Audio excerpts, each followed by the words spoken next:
Syrian refugees seem to be receiving a larger portion of attention than many other groups. What is going on and why is it happening? Stay with us and find out.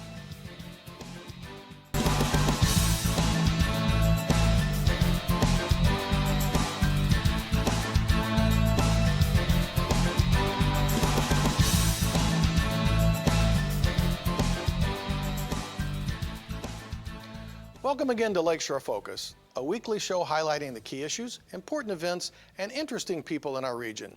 I'm Keith Kirkpatrick. We hear the stories from Syria and the impact that world and national actions have had on the people who are trying to leave there to find a better life. Our guest today has been helping resettle refugees from that country on a large scale. He joins us from his home base in Detroit. Let's meet Shadi Martini, who is the Director of Humanitarian Relief and Regional Relations for an organization called the Multifaith Alliance for Syrian Refugees. You win the prize for the longest title I think I've had on the show. Yeah, well, admit it. Maybe that's Maybe that's because you're important. Probably. Well, thanks for coming down. I mean, I know you're down here doing some speaking engagements at some of our universities, so being affiliated with those, I really appreciate you being here. But you've had a pretty interesting role both in Europe and the U.S. So tell us a little bit about your background maybe first. Well, I was born in Aleppo, Syria, and that's, of course... That's the place that's really... Yeah, it was really hit, and of course it made famous with what is Aleppo part during the election campaign. And it was hit very hard, and almost 30 to 40% of the city is destroyed. And it was the most populous city in Syria, about 3.5 million. And so I was born there, and I was running a hospital in 2011 when events started unfolding in Syria. So I was really in the heart of the whole conflict and how it happened. And what I did in Syria is a lot of people were being deprived of medical treatment because of their political views. So why'd you leave? This is the reason I left, because these people who are being deprived of medical aid, we thought in me and my colleagues that no one should be deprived of medical treatment, regardless. No matter faith or anything. Regardless of his political views or faith or affiliation. You know, when someone comes in, should be treated, and if someone has done anything, that's for a later thing. But the problem was that at that time, the government wasn't tolerating anything that was against it in any way. So we started treating people secretly and providing aid to them secretly. That put me at odds with the government, and that forced me to flee my town of Aleppo. So did you know they were coming after you, or was it just you felt like they were? I knew that it was something that was punishable up to death. So sometimes, you know, we had colleagues, and sometimes there were some physicians that we knew were aiding. Some ended up dead, thrown on a ditch. So we knew there was, you know, these signals to a lot of us. If you do something like this, you know, you'll get killed for it. So what made you make the decision to leave? I mean, what kind of said, get out of here? Yeah, it was really discovering some people who worked in our network. We devised this type of network that we had people not knowing each other, that they were working the same network. So the people who are offering sometimes aid didn't know who was providing the medical supplies. But when one of the people that was core to our group that were organizing all these connections got captured, this is when I knew that it was time to go, because they were very close to us, so I had to leave. So I left, and luckily I escaped with my life. Was it easy to get out, or really difficult? At the beginning, when I left, it was much easier because I wasn't known to be a person of interest. So you just got an airline ticket? Exactly, but I was always worried that I will be caught at the last minute, you know, leaving you know, to the plane. That's going to be very scary. It was very scary, and it happened, you know, every time I left the country, I thought that will be, you know, someone would talk something about me and I will be caught. And I continued actually going back to Syria, but not to my hometown and not to my house, because everything I owned at that time, when they discovered that I was doing this, got confiscated. So actually I fled with only one carry-on bag. That's all the belongings I fled with from my previous life. Now, You're married, right? So Yes. was your wife with you, or she was already someplace else, or? So what happened is early in 2016, mid 2016, my wife and children were with me in Syria. But when I started doing what I'm doing as aiding the injured, I knew that it's very dangerous for them to stay there. So I moved them to the U.S. at that time, and they stayed here with the children. And I would go back and forth from the U.S. to Syria to continue doing the work that I was doing. But the first work you started doing was in Europe, right? No, actually, the work that I started in Europe was later on, because Okay. at the beginning of the conflict in Syria, there was not a lot of refugees because it was mainly protests and civil unrest. But as stuff became more militarized conflict, that's when more refugees start fleeing Syria to neighboring countries. So actually what happened after I left in 2013, that was the start of these first waves of refugees trying to make it into Europe. And because I hold, European citizenship also, and so I was able to, make a response and effort to try to help refugees that are trying to flee now into some of European countries. To maybe give our viewers some understanding the magnitude of this, what's generally the population of Syria, and how many people have fled that country at this point? So the population in Syria is between 20 to 22 million. Refugees, Syrian refugees, and when we talk about refugees, that actually the people who have left Syria and are registered with the UN are identified as people who fled prosecution because of their political views, race, religion, or social status. And that's about 5 million. And additional to that, we have about 6 to 7 million people who are called IDPs, that's internally displaced people.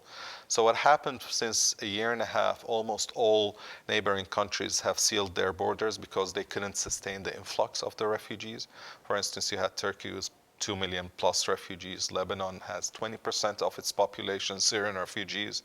And also Jordan has about more than 800,000 refugees. So I think it's important for people to let that sink in a little bit. So 20 to 22 million, 11 million people have left there. Half the country has got out, at least. More than half the country. More And than imagine if we're in Indiana, so imagine the population of Indiana the whole population is displaced.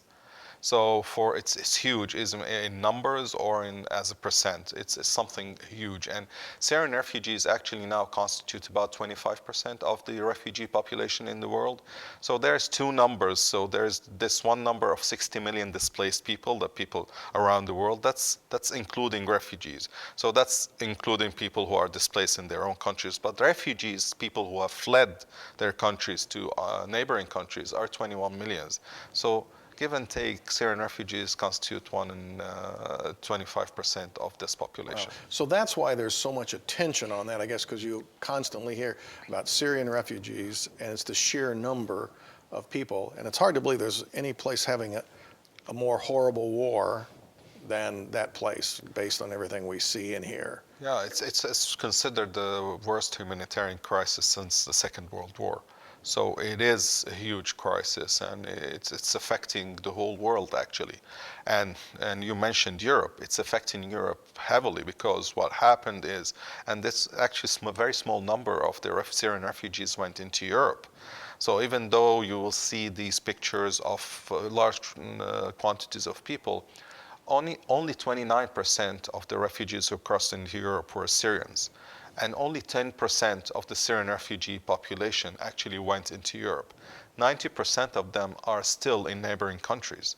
In Turkey, mainly Turkey has held the biggest number, Lebanon and Jordan. Still trying to figure out where they can go, because those countries just have them in refugee camps and wherever they can keep them, right? That's another problem. Not everyone is in a refugee camp. The perception is somehow refugees are being taken care of. No, only 10% of these refugees are in refugee camps. So where do they live? If you're not in a refugee camp, where are you? That's what's called urban refugees. They live wherever they can live. If you have a relative you go live with, if sometimes, several families live in very small apartments, sometimes they go and make makeshift camps that are nowhere. And so it's really very, very, very hard for these refugees to live, because all these countries doesn't allow them to work. So even their work is illegal. And sometimes, so we have some, for instance, let me give you an example about a family that was resettled here to the US. The father and mother was affected by the war, so they had a problem, a disability that they couldn't work. So the person who was taking care of a five-member family, that was the oldest daughter. She was 13 years old at the time, and she had to work in a garment shop to support her family. And after that, even that, her brother, who was like 12 years old, had to work because that was the only way so they can have food on the table. So that's the tragedy of it all, that sometimes we're seeing kids forced to leave education, not being able to get education and go out to work just to put food on the table. Wow. You know, I think to let our viewers again understand some of this, when you talk about the population, and I liked your comparison. I mean, just imagine you lived in our area, in the Chicagoland area, and half of your neighbors were gone. Half, over half, have gone. So that gives some magnitude. And the other is we talk about homeless in this country. And based on what you're saying, just imagine our worst homeless area here and probably triple, multiply it up.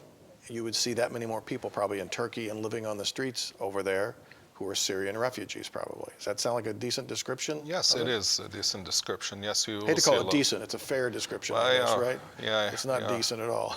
It's a very tragic situation, but unfortunately, you know, we're dealing with numbers, but it's actually people's lives that we're talking about. So how many Syrian refugees have come to the U.S.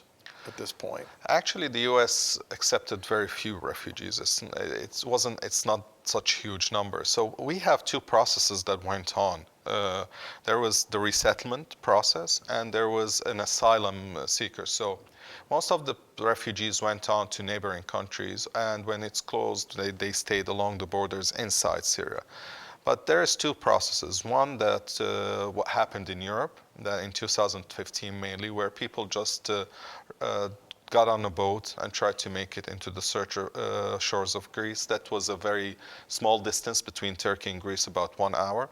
About 1,200,000 people tried to make this trip. And of course, even though it's a small distance, but it was dangerous. More than 3,000 people died trying to make this trip. Oh. And when they get to Europe, they try to apply for asylum. So what happens is you had this mass influx of people coming to your shores or coming to your country, and then you have to try to vet them and try to decide, are they really refugees? Who are they? Where they come from? And try to figure out all these issues. In the case of the US, it's a totally different process. And not only the US, of course, Canada and the UK have a similar process. That's resettlement. What they do is they try to do the vetting outside the country, and where these refugees are at the moment living in. So they try, first of all, they go through the UN refugees, and they don't know where they're going. Actually, what happens is these refugees interviewed by the UN, and then the UN refer them to the US. And that's going to be such a scary process for people who already have had to give up everything. They're just being moved from place to place, and like, now you're going to be interviewed. Now somebody's going to talk to you. Now you got to go to this place, and you don't know where you're eventually going to end up at all. No, you don't know. You don't know if you're just going to be told you're done. Yes, and you don't know if you're going to be accepted. Right. So what happens is they go to the UN, and then the UN will tell them, you know, you are eligible to go to the US or Canada or other countries. You know, Europe has a resettlement, but very few numbers, not like the US or Canada. So what is that number for this country? The number for this country until now is about 15,700. 15,700. I just find it so interesting in this day of everybody being so scared about a lot of issues going on. Nobody seems to really know these numbers. And I bet if I would ask somebody on the street, how many Syrian refugees have come to this country, they'd probably be guessing 100,000, 500,000, and it's 15,000 have come to this country. Yes, that's in the last 6 years, yes. Yeah, and that's out of 22 million people over there. That's exactly. So why do you think Syria got put on the list of the 7 in the sanction to keep them out of this country? What's your belief? Well, actually this 7 number of concerned states happened when there was a change in, there is a law passed by the the House and the Senate, and signed by President Obama, that there was a problem with the waiver system in their visa waiver system, that people from Europe could come into this country without applying for a visa. So whereas there was 7 countries, countries of concern that they had turmoil in them. So they were identified that people who visited these countries or originally from these countries had to apply for a visa. So the U.S. would vet them much thoroughly. They would know who was coming in. Is there a fear of terrorism? I mean, that's what you keep hearing from the press, that the reason we're doing this is because there's terrorists come out of there. Originally, the fear was from European nationals who have went to Syria or Afghanistan, because the problem is that, people confuse Syrian refugees with the asylum seekers in Europe with European nationals who did terrorist acts. These are not refugees. So actually, if you stop the refugees, you're not stopping these attacks. So what Congress and the previous administration did, they worked together to identify how we can save the homeland better. And they did it a smart way. It needs improvement. Every time you need these security measure improvements. But actually, at that time, it was this specific segment. It wasn't intended to Syrian refugees or refugees from these countries. So really, I don't understand why the fear is from Syrian refugees. Has there ever been a case of someone from Syria or coming through Syria doing anything in this country as a terrorist act? No, in this country, no. Syrian refugees, no, zero. Even not implicated in even sponsoring coming through the refugee program. So the refugee program takes between 18 to 24 months so you can go through it, the vetting process. Mm-hmm. So like I mentioned, you don't know you're going to the U.S. Second of all, when you know that you're going to U.S., then you have this vetting process, very extensive vetting process. How do you feel living in this country as someone from Syria, particularly over the past few months as things have changed in this country? How do you feel? Well, it's very discouraging, actually, and I understand some people have fears, but what's troubling is people tend not to want to learn the facts. They continue with this fear and prejudice without knowing if it's true or not. Are you ever confronted or challenged because you speak out and you're speaking a lot? Do you get people who say, go home? Well, actually, most of the time when people listen and they know the facts and what's really happening, and really Syrian refugee are not a danger when they come through the resettlement program. It's really people, feel like comfortable with accepting Syrians. So very few times that I've been challenged in type of bringing data that we didn't know, because there's no such data. There's no such thing as a Syrian refugee that came here and did a terrorist act. Can you tell us one family or some situation of some people who've come over here that you're just particularly really happy about what happened to them when they came here or how they got here? Just so our viewers could have an example of this is when it works. Well, yes. Most of Syrian refugees, when they come here, Syria, typically, traditionally it was on the Silk Road. It was always the society was always entrepreneurship, private business. So it's really in general of Syrian refugees when they come here and you ask them what do you want, what do you need, and the first thing they tell you is, I need a job. That's what I want. I want to learn the language and I want to have a job. This one I want. I don't want handouts. This is what they don't want. Right. So it's very encouraging to see this and this attitude. And I see what's really encouraging that we have this family in Michigan that I feed the women of the family how they are very fast in adopting and trying to do something. And the first thing, for instance, a lot of them that they are doing then, they're making gourmet food. at their home and profiting from them and feeding this family. Actually, after like several weeks, just finding a home and you feed them, immediately they're trying to make something and trying to work and contribute to the society. And it's really fascinating and interesting to see people that have lost everything and they come here not knowing the language and so fast contributing to society. I need to come to Detroit and you introduce me to some of these because I like all the different kind of food. So it is delicious. I bet it is. I can see that you probably enjoy that part of it, right? That's the part that we enjoy. We don't enjoy that they had to leave their house, but we really enjoy this part that they're. So a real industrious kind of people who come here and really want to blend in and be part of this country, it sounds like. Yes. So you made a comment, we're getting down toward the end here, but you made a comment earlier before we started the show that the Jewish Federation and some of the Jewish groups in this country and other places have been really strong partners in some of this refugee resettlement. Why is that?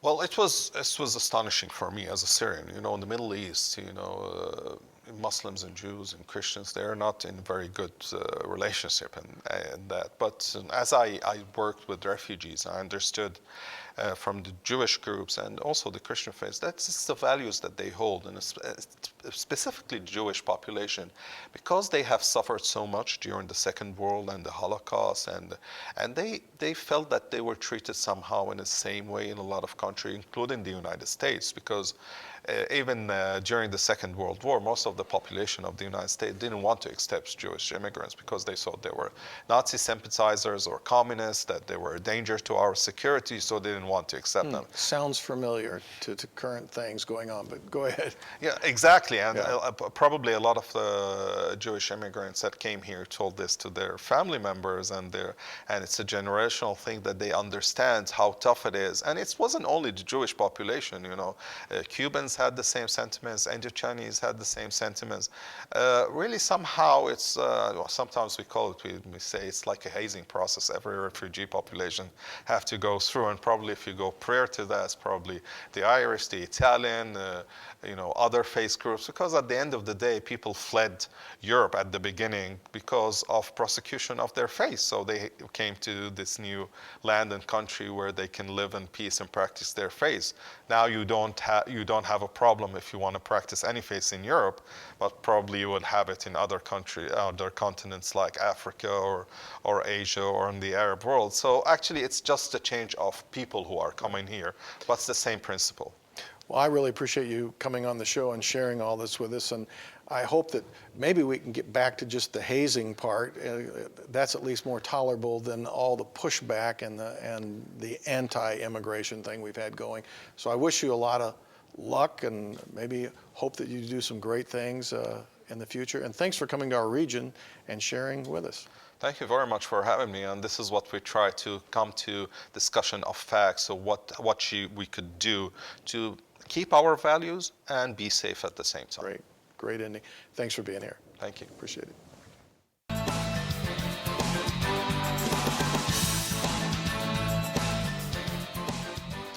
I guess I really don't understand this pushback on immigrants. I do understand that it is driven by fear and anger from many of those who support the restrictions. The emotional reaction is a response to potential terrorist acts, job loss, a diluting of our culture, lack of understanding other values, and a challenge to the faith of some. Years ago, I read a novel where they constantly repeated to the future emperor, "Fear is the mind killer." And I know you have heard the phrase, "Don't let your emotions get the best of you." So where is the reasoning side of this argument? I think it should start for many of us with our faith values. Instead of being fearful of people, we should be treating others as we wish to be treated, loving those who we don't even know, and responding to the needs of others. So many of the immigrants that come to this country arrive here with very little resources, often escaping incredibly bad situations. Those folks are definitely in need. They come with a different life experience, different values, and sometimes a different faith background. It is clear that we really don't know how they feel or understand their circumstances, yet we are called to love them. Finally, treating people as we wish to be treated does not mean rejection, jeers, avoidance, criticism, and absolutely not attacks. My mind then takes me to a place where I consider the contributions that immigrants have made to this country. In fact, all of us, other than the Native Americans, are descendants of people from other countries. If these attitudes had existed long ago and been enforced, many of us would not be living in the U.S. The vast majority of those arriving today from other places have become contributing, productive, and law-abiding residents, and eventually fully vested citizens. The third pillar of reason is the values held by Americans. Whatever happened to a nation who believed in the "give me your tired, your weary, your huddled poor, yearning to breathe free"? America has been a place that admires courage, values hard work, encourages success, and roots for the underdog. It seems that most of our immigrants clearly fit those categories. Let our reason overcome our negative emotions and continue to open our doors and our hearts to those who long for a better life and a share of the abundance of this country has to offer. Thanks for watching Lakeshore Focus. We'd love to hear your thoughts on today's show. Perhaps you have a story you would like us to share. You can email us or contact us through our website. Both are listed on your screen. We appreciate your support of public television and radio. You make a difference, and as I always say, be sure and join us again next week for another Lakeshore Focus. Until then, I'm Keith Kirkpatrick saying, make a positive difference in our world today.